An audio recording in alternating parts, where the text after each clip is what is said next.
Soham. I am a computer engineer from KJ Somaya College of Engineering, and since my childhood I am in Dadar, Mumbai. So that's where I went to school in IES Modern English School, and I did my junior college from DG Ruparel College. I didn't opt for any companies or anything after my fourth year. I was quite sure that I want to do MBA. So that's why I attempted CAT in 2020 and then again in 2021. In 2020 I scored 99.66 percentile, but my percentile in verbal was 66. So that's why I couldn't clear the sectional cutoffs. So I did not receive any calls from the IIMs. So I attempted it again this year, and this time all the sectionals are clear. My biggest hobby is I watch cricket. I watch a lot of cricket, and I write about cricket a little bit. So I have published my own book. It's called Ajinkya Bharat. It's available on Kindle. So I wrote it recently because it's based on the series between India and Australia, which took place in December and January this year. And yeah, so I released it in June. Apart from that, I play musical instruments. I play flute. I play a lot of other instruments, but mainly flute. During the third year of my engineering, I decided that yes, MBA is the way to go. So the lockdown started in March 2020. After that, around 2 to 3 months before the CAT exam in November, I started preparing a bit. I first analyzed the past year papers to understand what exactly the pattern is and what to expect from the question paper. And when I saw the question papers, I realized the syllabus of CAT is mostly surrounded around something we have been doing from our childhood.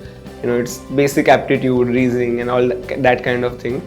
So I didn't think that I need any conceptual, some refreshment of any concepts.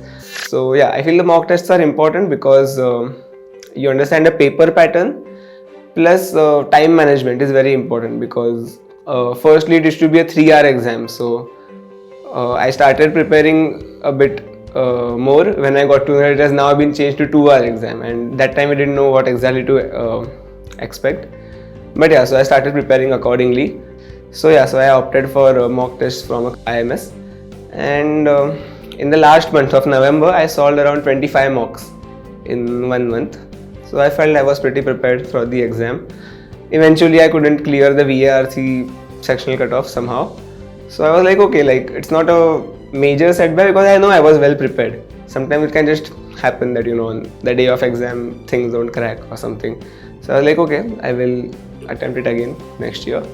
And this year my preparation was very chill. Like the exam was on 28th November and I legit started preparing on 15th November. I did not do anything prior to that because I was busy with a couple of other things.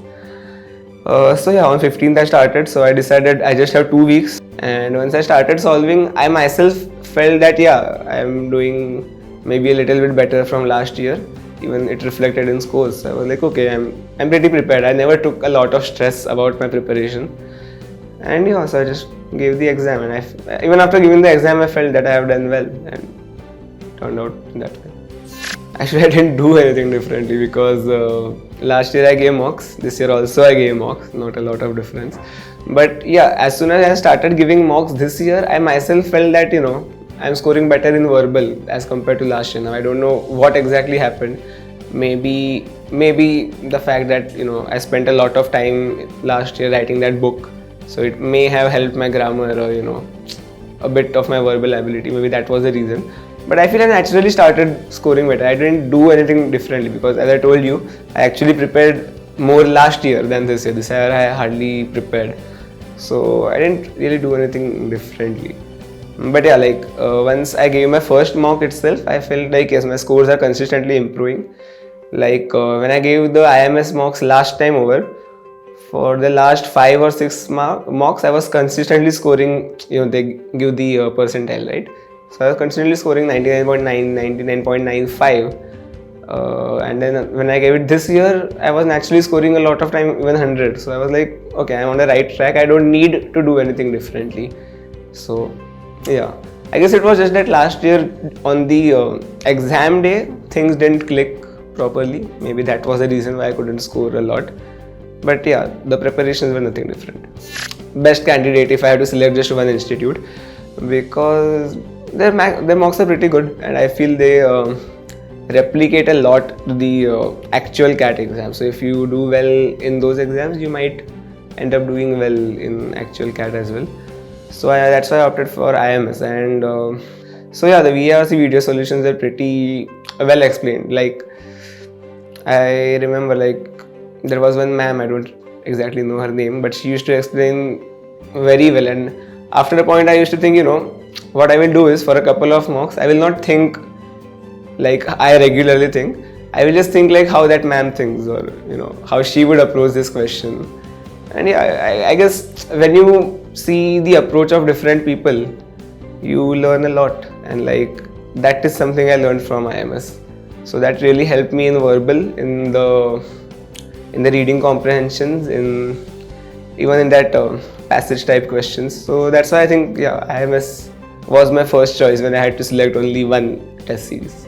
Okay, so my advice for CAT 22 aspirants is don't take a lot of stress, because what happens is, when you think a lot about the exam, you end up thinking all that thing, that what if the question paper is tough, what if the results are not good. So I would prefer, if you keep a goal in your mind, that rather than the exam, you should be more interested in things that you are going to get after the exam.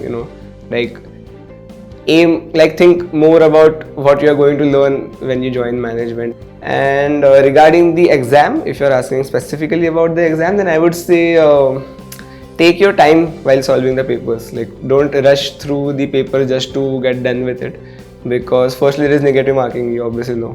And I would suggest that take 4 to 5 minutes to solve 2 questions and get both of them right, rather than just trying to rush through 3 questions and then getting one right, 2 wrong. So basically focus on accuracy rather than running behind the time, because the more accurate you are, better the output is. Sometimes it's just okay to leave certain questions because they are just tough. So when you start solving more and more mocks, you will realize which questions are supposed to be left and which are supposed to be attempted. So I guess, yeah, that's the thing. Focus on accuracy, because that naturally maximizes your score.